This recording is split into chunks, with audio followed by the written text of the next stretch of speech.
Hello, Mrs. Sisco and all her students. Greetings again from Belfast. I'm back today to try and answer a few more of the questions that you sent over. Today I'm going to just chat quickly about the questions that you have about living abroad. So you've sent some really good questions, and living abroad is an amazing experience. It's a difficult experience, but one that I wouldn't trade for anything. So we'll start with the first question, which is what were some of the biggest culture shocks for you when you first moved here? So, culture shock is tough, and I haven't met anybody who's moved abroad who hasn't experienced it to one degree or another. So I like to think of culture as an iceberg. So scientists say that really about 7/10 of an iceberg is below the surface of the water. So culture is very similar. There's a small bit of culture that we can visibly see above the water. We can see it with our eyes, the way that people dress, the language that people speak, the foods that people eat, the music that people listen to in a given place. Those are all visible aspects of culture that we can see that are above the water level. But that's just a small percentage of what culture is. The bulk of what culture is underneath the surface, below the water level. Things like the beliefs that people hold, the assumptions that people have, the things that a group of people value, all of those parts of culture which are invisible. It's very hard to see them. Those are the things I think that people who move to another culture struggle with the most. All of those invisible assumptions, beliefs, values that are maybe just slightly different from the ones that you hold from your home culture. So I think definitely, yes, I did experience culture shock when I first came here, and still do. I've lived in Northern Ireland for almost 10 years.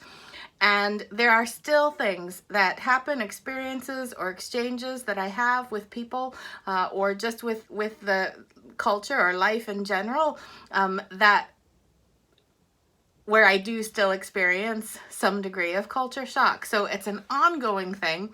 I will always be American. Northern Ireland will always be Northern Ireland, and there'll always be, I suppose, to some degree, a little bit of a rub between the two cultures. Another question that you've asked is, did I handle moving to Ireland well or not well? So that's a hard question to answer. And I suppose with things like moving to another country, it's a very big transition. I suppose we have to be really careful about categorizing whether you've done a good job or a bad job when you're handling big transitions in life or big things that happen in life. There isn't always a good or a bad way to handle things. I think that most people, me included, you do the best that you can at the time, and you learn a lot through experiences. And so I suppose looking back at when I first arrived in Northern Ireland, I have learned a lot since then, and there are some things that I probably would do a little bit different because I've learned some things. But in hindsight, I think I did the best that I could. I know the people around me who welcomed me here were doing the best that they could as well. There are probably things that we could have done better, and maybe if it were to happen again, if I were to move to a new country again, there might be some things that I have learned that I would do differently.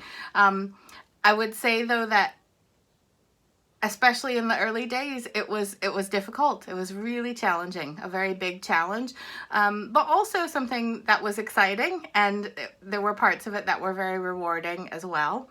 How am I viewed here as an American, and do people treat me differently, or do they treat me the same as their countrymen? So I'm in a kind of a unique position. I am Asian American. So I think my experience has been slightly different maybe than a Caucasian American experience might be. I think by and large, people in Northern Ireland have positive feelings about Americans. Some are quite critical of our government and decisions that the American government takes in terms of foreign policy and things like that, as many people from other countries would be critical of American foreign policy. However, how people view Americans generally, personally, I think is overall quite positive. My experience has been a little bit different because I'm Asian American, and so many people just, when they first meet me, or if I just walk past them on the street, don't immediately recognize me as being American. And so unfortunately in Northern Ireland there are some issues with racism in terms of just what the country is dealing with and how it's developed. And Northern Ireland is a small country. It's an island country, and there hasn't been a lot of immigration to this part of the world in recent history, largely because of the Troubles, the time from the late 1960s to really the mid-1990s, which are referred to here as the Troubles, a time of really severe political and social unrest.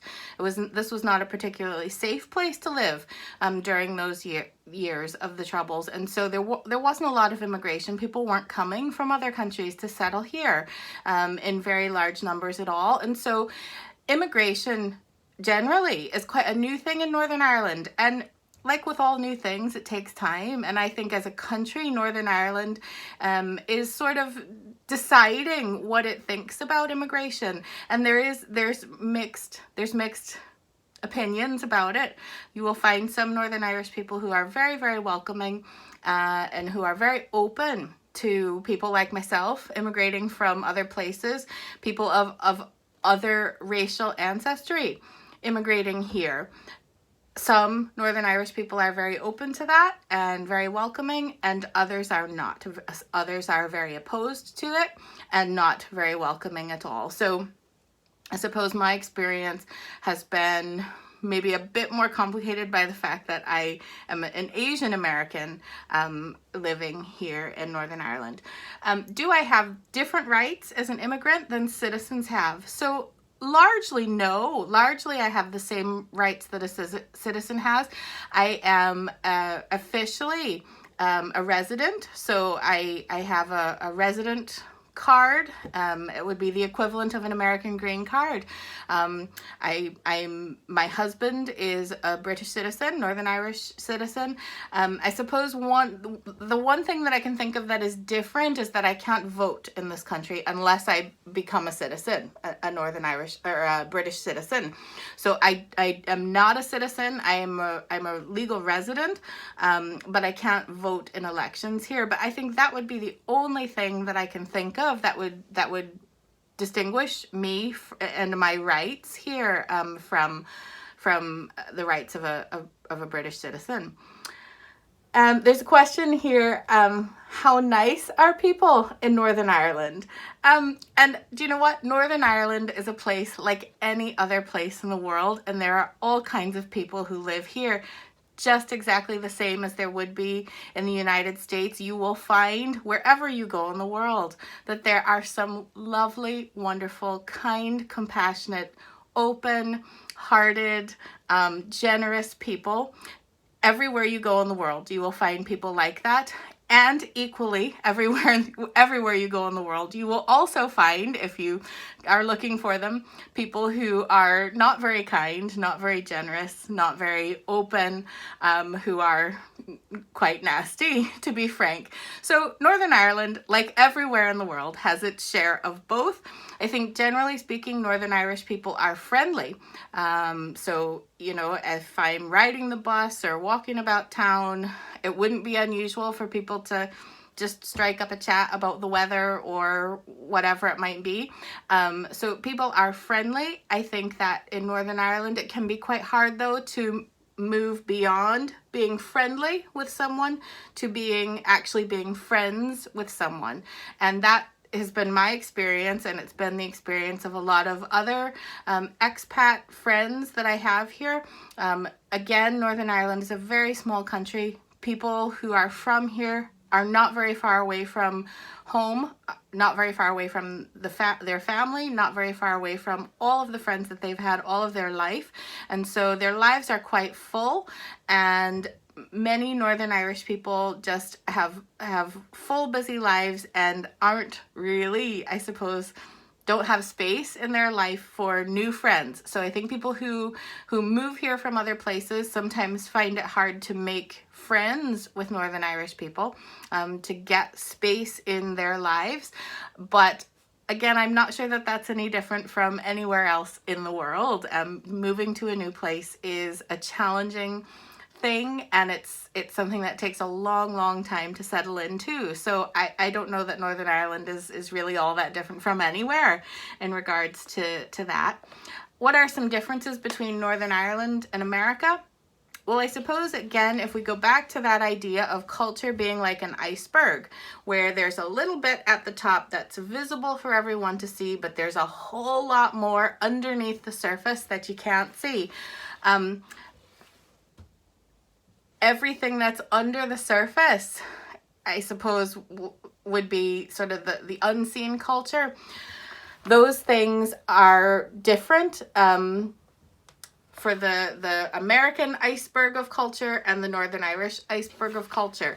And sometimes, I suppose, if two icebergs were to collide, it would probably be the bottom part, the bigger part under the water, that would collide first. And I think that when there is culture clash, when I experienced sort of culture stress or culture shock, it's usually those unseen bits of culture that are causing the stress. Differences in things that I value, coming from my perspective, from my worldview as an American, will be slightly different than the things that are highly valued in Northern Irish culture.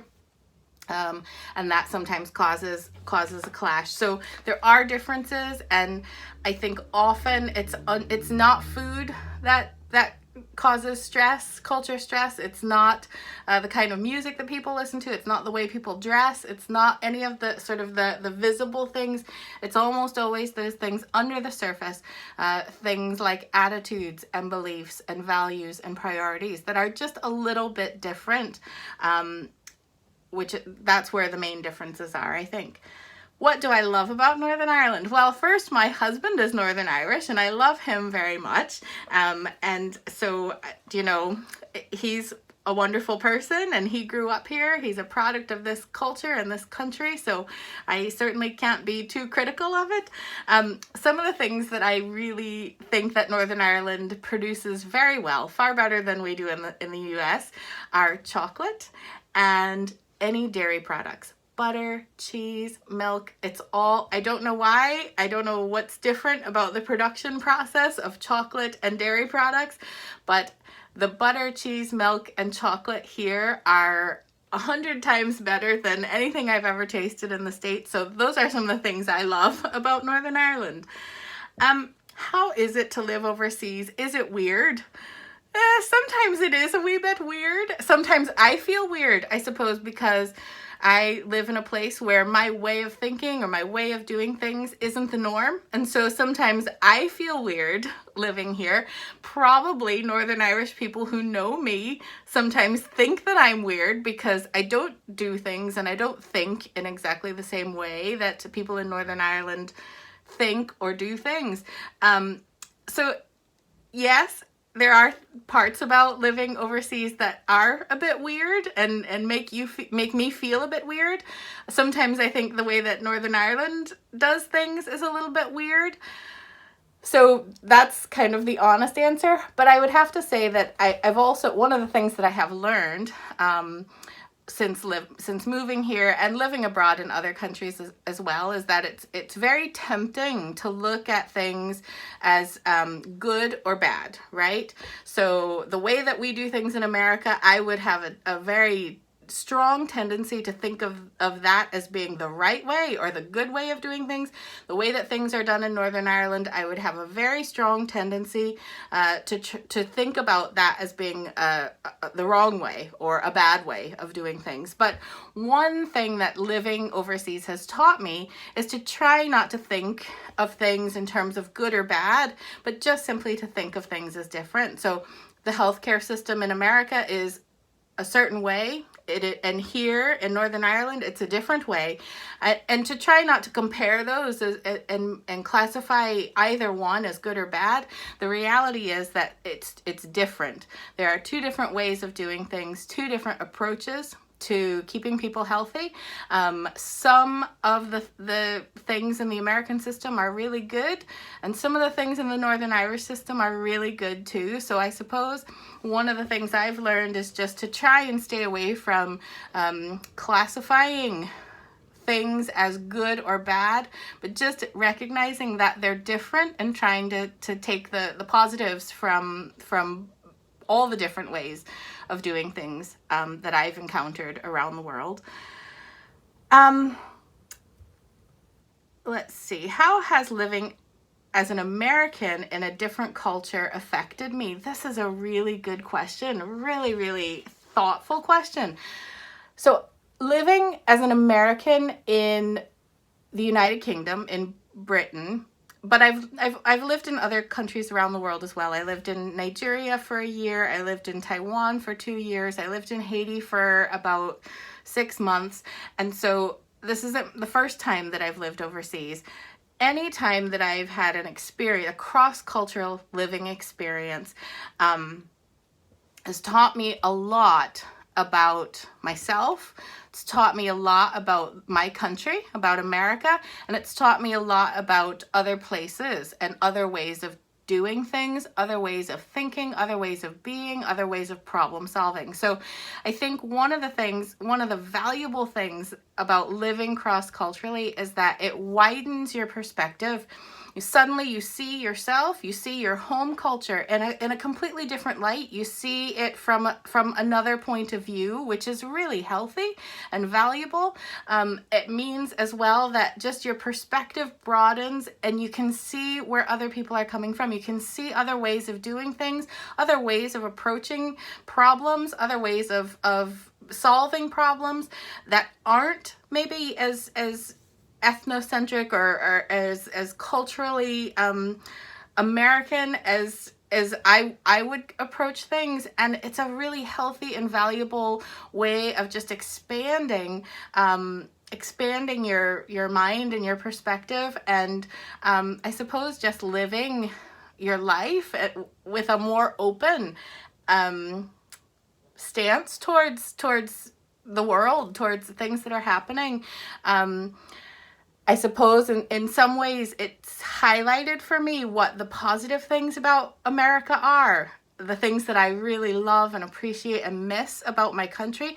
It's also highlighted in a very clear light what some of our weaknesses are, some of the things that need to be looked at and addressed. And it's easier to see those things sometimes from a distance when you're not living in a place and you have a little bit of distance from it. You can see more clearly. I think, yeah, that was a really good question. Would I live somewhere else if it was very easy to? Well, I tell people people ask me often, do you want to go back to America? And my answer to that always is, there is no place like home. And there's a part of me that would always love to move back to America. And if my husband said, like, let's do it, I would start packing my bags immediately and do it. My family are in America. I have many, many good friends who are still in America. And so, I would move somewhere else. But the thing about living an internationally mobile life, which I have in the last 10 years or so, probably the last 15 years or so, the thing about it is that you become more flexible. So I really think that I probably could live anywhere in the world, and that's a really lovely feeling. It's a lovely free feeling. Like there is I've lived in Africa, I've lived in Asia, I've lived in Europe, I've lived in North America, I've lived in the Caribbean, and there are things about living in all those places that I have really loved and have really appreciated. And yes, I would be happy to move somewhere else if the opportunity arose, and if that was God's calling, if I felt that was God's call on my life and to me, then I would be happy to do it, yes. Do I get made fun of because of my American accent? Sometimes, yeah. Sometimes people will point out how differently I pronounce certain words. Although, that being said, the next question is, has my accent changed? And I am told that it has. I don't notice it having changed, but people who know me, have known me for a long time, tell me that I have developed a bit of a Northern Irish twang. So I'm told that my accent has changed, actually. How often do I come back to the States, and how long is the flight? We come back when we're able to. We try to come back in the summertime and at Christmas time. So I work on a teacher schedule, so it's possible for us to do that. So we try to do it twice a year when we're able to. Obviously, currently at this point in time, it's very uncertain when I'll get back to the US next, but we hope and we pray that it will be soon. The flight, we usually fly from Dublin in the Republic of Ireland, and generally fly to either Chicago or Detroit, and depending on where we fly to, it's between 6 and 7 hours flight to get to from Dublin to Chicago or Detroit, and then on to Grand Rapids from there. Are there traditional clothes worn in Northern Ireland? And if so, are they worn every day or just on special occasions? So wool would be a really traditional sort of clothing material, and still to this day, yeah, you'll see people in lots of woolen things, knitted woolen things. I would say, though, they're very modern. They don't look like anything old-fashioned or strange. So one thing that, I mean, people just dress in a normal, modern way here on a day-to-day basis, and I don't know of any sort of traditional costume or garb that people would wear on special occasions. What I do have, though, is an example of a piece of jewelry that is quite traditional. This is a claddagh ring. I don't know if you can see it. It has a heart in the middle. On either side of the heart are two hands, and then above the heart is a crown. So that would be a very traditional piece of jewelry in Ireland. And actually, how you wear a ring like that, it indicates sort of what your status is. So if you're single, you would wear the ring with the heart facing outward. And if you're in a relationship, on your right finger, on your right hand, if you're in a relationship, you would wear that ring on your right hand with the heart facing inward towards yourself. If you're engaged, you would wear it on the left hand with the heart facing outward. And if you're married, you would wear it on the left hand with the heart facing inward towards yourself. So I suppose a bit of a traditional sort of wedding/engagement ring that people still wear these in Ireland, mainly for fashion, though, these days.